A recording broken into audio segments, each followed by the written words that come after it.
The Taliban are capturing new territory and even more weapons every day right now. But caught in the middle is a helpless population. How can you justify all this fighting when it's causing the deaths of thousands of ordinary Afghans, thousands of ordinary Muslims? No, چې په جنگ کې خامخا وژل کیږي. خو جنگ دی. ځکه دا جانب هم وژل کیږي، هغه جانب هم وژل کیږي. نو موږ کوشش خو دا مخکې ما درته وویل چې موږ کوشش کوو چې خلکو ته ضرر ونه رسوو. نو بیا خو خامخا جنگ دی چې وژل کیږي، هغه به راضي پکښې. You're the ones who started the fighting here though.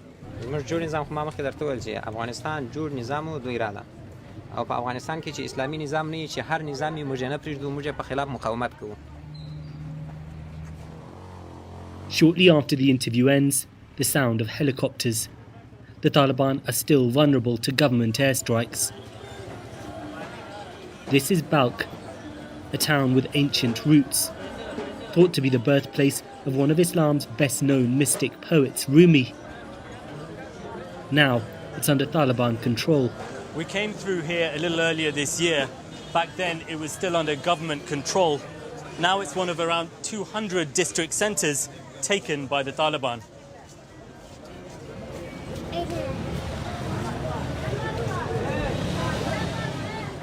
The market is still busy. Women have apparently been allowed to come here without male companions if they need to. But elsewhere, Taliban command. What happens if someone doesn't want to wear it?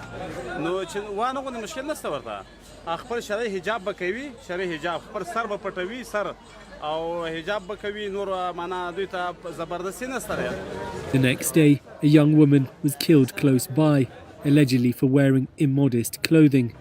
The Taliban denied involvement. They seem to want to play down their more hardline views internationally, but at times are in tune with some conservative Afghans. Many here praise improved security.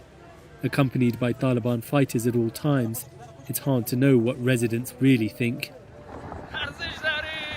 Having already captured many rural areas and some border crossings, the Taliban are now pushing in on Afghan cities. Half an hour's drive away in Mazar-e-Sharif, the government are still in control. There's a greater sense of personal freedom here that it's hard to imagine the Taliban accepting.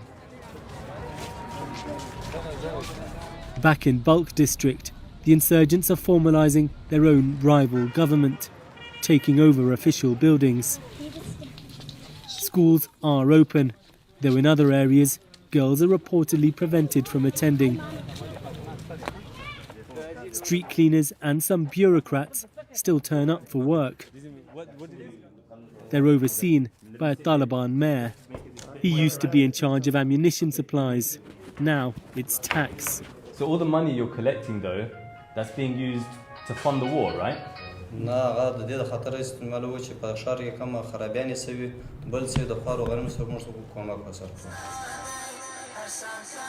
At the local radio station, the Taliban have asserted their authority too, banning non-Islamic music being played in public.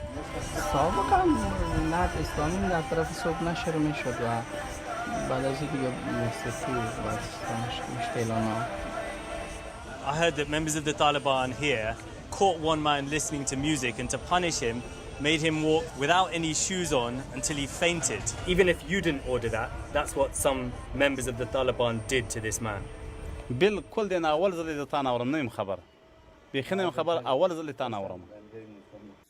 Many fear the Taliban want to resurrect their practice of brutal punishments. They insist they were not responsible for this flogging, supposedly filmed last year. But they did recently hang 2 child kidnappers in public. On the steps of the government's old courthouse in Balkh, the Taliban's legal system is in force.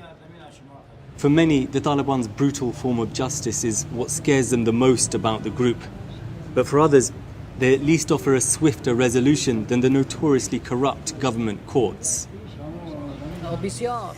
بسیار رشوت دادیم رشوت دادیم که به حد اندازه به رشوت کار نمیکنن اینم امروز یه اگه اسناد گرفت 3 روز دیگه موقعیت میده. On an almost daily basis, they're still facing fierce resistance but they vow to install what they term an Islamic government. If that doesn't come through the stalled peace process, they say, it will come through more violence.